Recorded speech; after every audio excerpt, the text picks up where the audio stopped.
Hello classmates, this is Sylvia Kemp. Today I'm going to talk to you about the drug Zoloft, which is the brand name, and then the generic brand of Zoloft is called sertraline.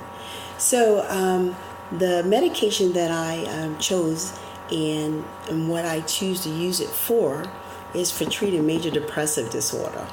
So major depressive disorder is not uncommon to feel sad or depressed when we lose a loved one or when we are going through a life change situation, be it a divorce or serious illness. And these things are short-lived. However, when someone experiences that persistent and intense feeling of sadness for an extended period of time, then most likely they can be diagnosed with depression. And when I talk about extended period of time, I'm talking about 2 weeks or more. And those symptoms are like low interest, helplessness, energy, appetite change, sexual desires, those things that make us feel good. And then also the things that we have to be cautious about, and the major one is suicide. Depression can affect so many areas of our lives. The mood, the behavior, as well as our physical functions. It's just one of those things. It is just so hard to do that one activity that you love the most, and it just becomes a challenge in getting it done. There may not be a full significant reason for depression, but the presentation of depression is symptoms and thoughts that rise from a dysfunction in multiple circuits in all regions within our brain. So I am going to have a fictitious client who's going to come in and talk to me about Zoloft and how I would explain it to that client in that setting. So my fictitious client just walked in.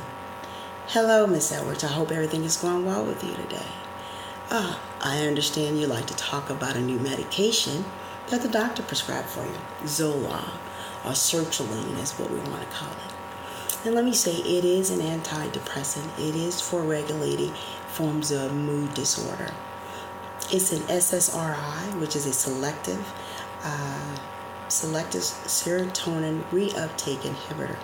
And so what it does, that SSRI enhance the function of the nerve cells that is in the brain to regulate our emotions. So when you hear that SSRI, know that we're trying to stop that inhibitor from messing with your mood or how you feel for the day. And it works in a way by using the norepinephrine in our brain, which is a neurotransmitter. And a norepinephrine is also what we call our stress hormones. So sometimes those stress hormones get a little off balance there. So the SSRI helps us to re-regulate those things in our brain. And so there are many forms of treating depression. And one of them is us doing therapy right now, along with some additional help by using a medication, Zoloft. The medication Zoloft, what it does is boost the serotonin in the brain so that it could operate in the prefrontal cortex and other areas where it may be needed. We like sertraline because it also does something else. It also inhibits or blocks the dopamine reuptake inhibitor. So the new unique thing about Zoloft is that it helps you stay out of that vegetative state, that antidotal vegetative state, like life just not worth living. So it kind of helps you with that. In this drug, when you start to take it at the beginning, what you will find is that you will have a boost of energy, tons of energy, and it activates you to move and do things. It may make you feel a little good, but we also have to be careful and be cautious of suicide. Although you may have this boost of energy in the first 2 to 3 weeks, but you're still experiencing that piece of sadness which we're trying to treat. So you have to give it some time, anywhere from 4 to 6 weeks, for this medication to really get into your system, and so that you can work with the sadness that you're experiencing. So, but we have to also caution once again about suicide, because even though you have that energy, you still will have that desire not to move, because we're still experiencing the sadness.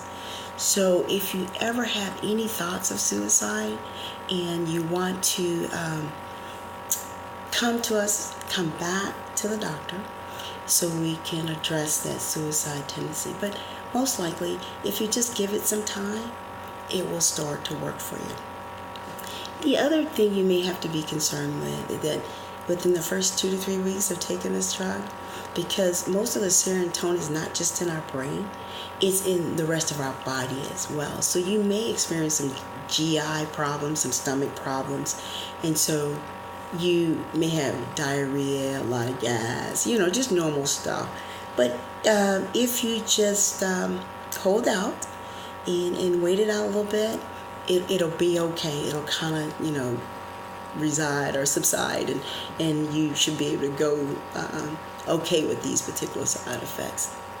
But the other one is the sexual desire, and it too, if you just wait a little bit, it'll work itself out. If not, please come back. Let's talk about how